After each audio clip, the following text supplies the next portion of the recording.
Hey everybody, Malacite here, and I believe this is actually the first video I've made for Assassin's Creed Odyssey. Sorry, I've actually had the game since about Christmas time, and really enjoyed it thoroughly, got like 140 plus hours sunk into it.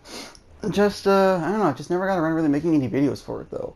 Uh, so last night I was, basically just a little bored and thought about a comment I saw in the comments section of a video of another video in a different channel, where someone was asking about like building a super tank build.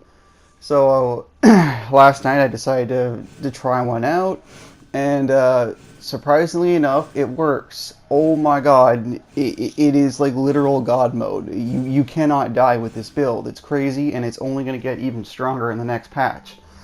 I actually think Ubisoft might be nerfing it because just precisely because, as you'll see later in the video, I fight him. I fight a level 70 mercenary, and then I reload my save, switching over to nightmare difficulty because I usually play on normal just because I don't like nightmare. I hate dying in 1 to 2 hits. It's just not fun.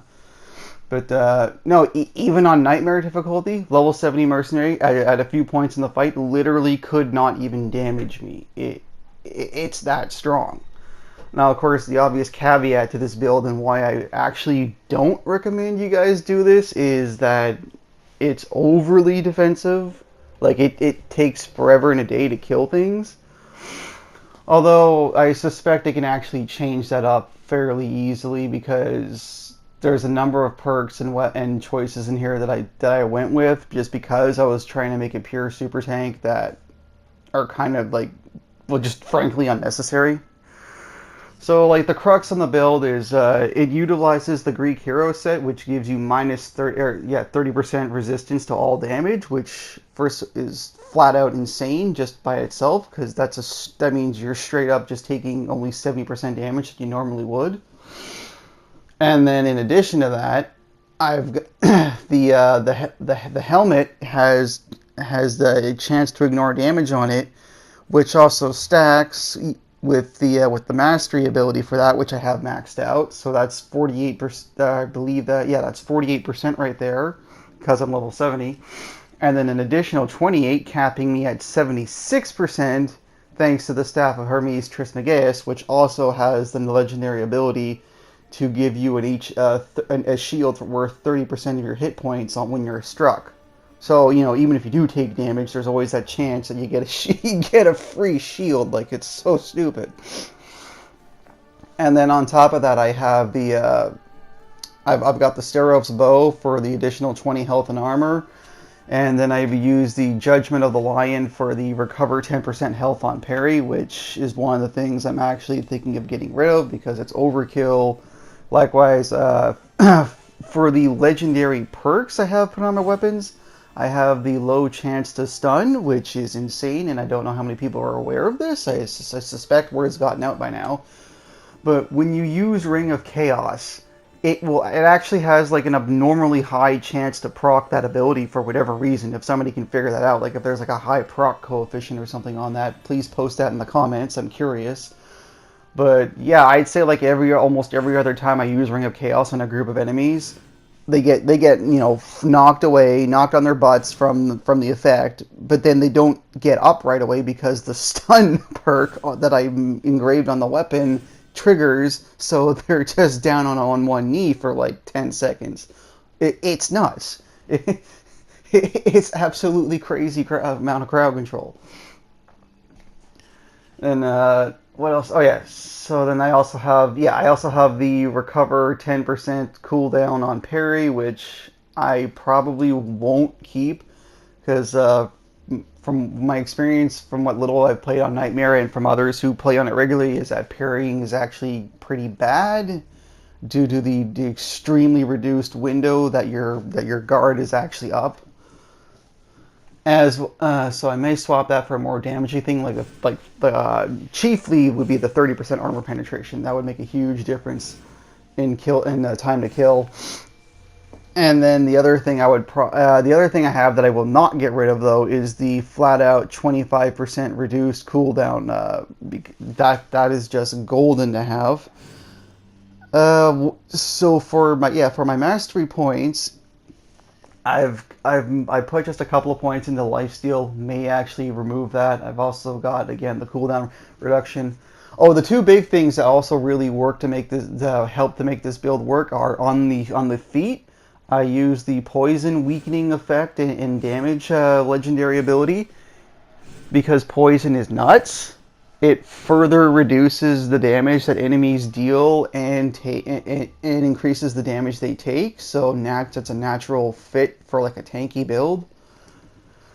And then I put points into that as well, into the mastery ranks to further increase the effect. I don't have it maxed out. I've only got like 8 or 9 mastery levels, like from 70 and on.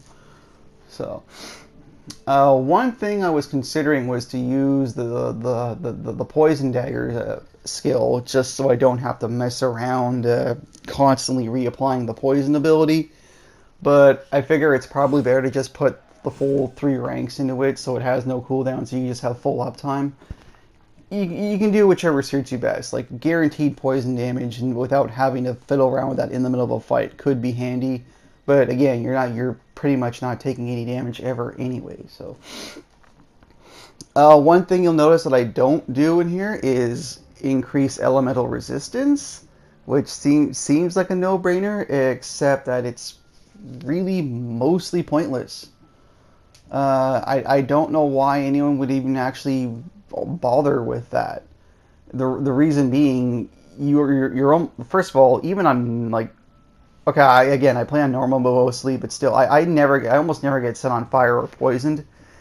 And even if you do, if you have with the level 3 healing ability, it automatically clears any on fire status or poison status anyway, on top of healing you for like a massive chunk of your health.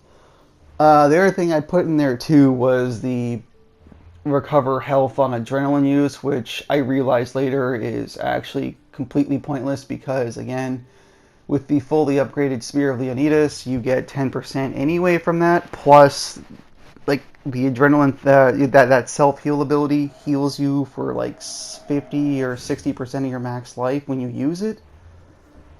So yeah, again, it's total overkill. And better off putting those points probably into something that'll help you kill a little faster. Or the biggest weakness so far of the build, as far as like offense goes, is adrenaline consumption, particularly with the cooldown reduction mixed in. Like it bleeds adrenaline like so quickly. It just kind of, so that's something you want to try to maybe compensate for. So right now in the video, it's playing the initial fight that I tried on normal mode against the mercenary. As you can see, he literally can't even damage me.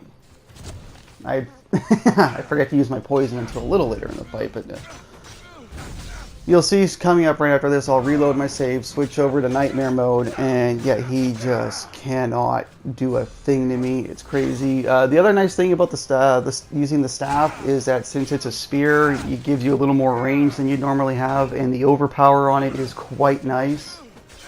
You know, like he'll swing it around. Okay, there he actually chunked me. Okay, which is weird. I don't know how that happened, because considering it must have been my shield kicking in, because he hits me a few times on Nightmare, and it does like nothing.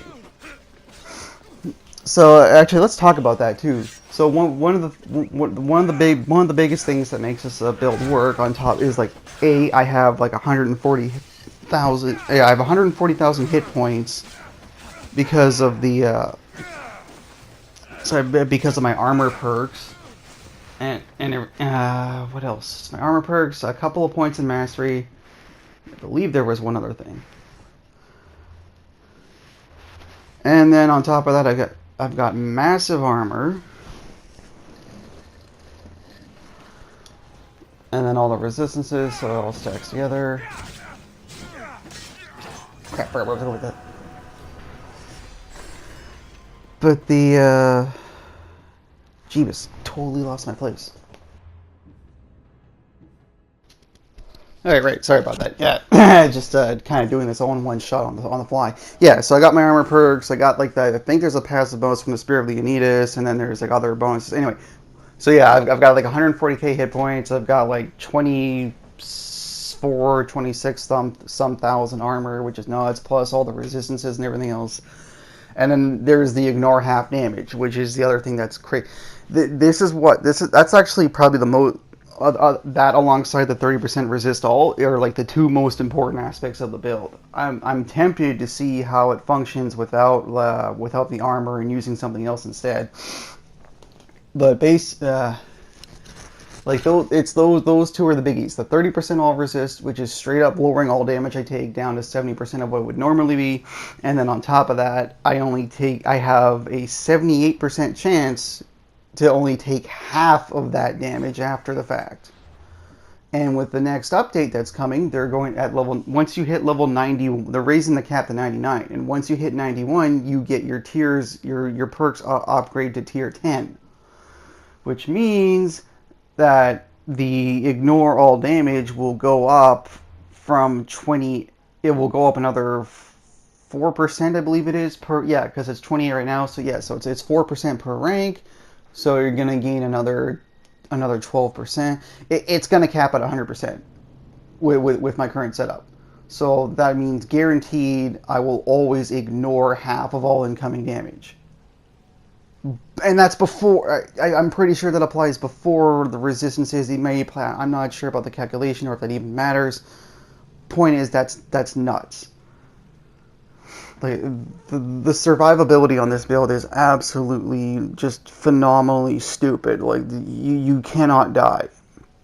And it's because of this. This is why I actually say that the Immortal set is bad and nobody should really be bothering with that one. It's like, yeah, you can come back to life once every minute. Yay. That really doesn't matter worth a damn when, at least on Nightmare, when you're dying in a couple of hits anyway. I'd much rather just straight up not take any damage, as you're about to see here. Okay, so now the game is properly set. I've switched it over to Nightmare difficulty, fighting the same stupid mercenary, and as you're about to see, he's just going to flail helplessly against me, unable to even hurt me. It's just stupid. And there's the health, the armor, the resistances, and then the poison also just see, look, like he just hit in there, he hits me with a fully charged attack, literally did nothing. He can't hurt me. It's crazy. I don't know how else to describe it. Like this is just straight up broken. You can't die. I will shortly. Okay, there. See, he actually clipped me there for a bit, but even then, look, he chunked me for maybe like a 15% of my health, and then I heal it all back in no time anyway, so it doesn't matter. And just to, again, to prove to you guys, go into the menu, highlight the difficulty. It's on Nightmare. I'm not BSing you guys. This isn't fake. This is legit on Nightmare against a level 70 merc, and he can't freaking touch me. So yeah, if you guys just suck at dodging or just tired, just feel like cheesing the game a bit, go ahead and try this build out. Tweak it how you like. Just the most important things are the Staff of Trismegistus and the Greek hero set. Everything else is kind of up to you, but those are the two big damage reducing things that you have to have. Because you can only get normally you can only get the damage reduction, the chance to ignore damage on helmets, so it's nice that this set includes that, and you can't mod it anywhere else. That's the main reason why the staff is actually in here. It's not because of the 30% health shield. It's because it has that it is the only weapon in the game that has the additional chance to ignore half damage. Alright, so that's going to be it. If you guys want, you can stay tuned to my channel. I'm going to be picking up Anthem and devoting a lot of time streaming and making videos for that this Friday. If you guys want to see more of this, you want to see more crazy build ideas, feel free to let me know in the comment section, and I'll see you guys next time.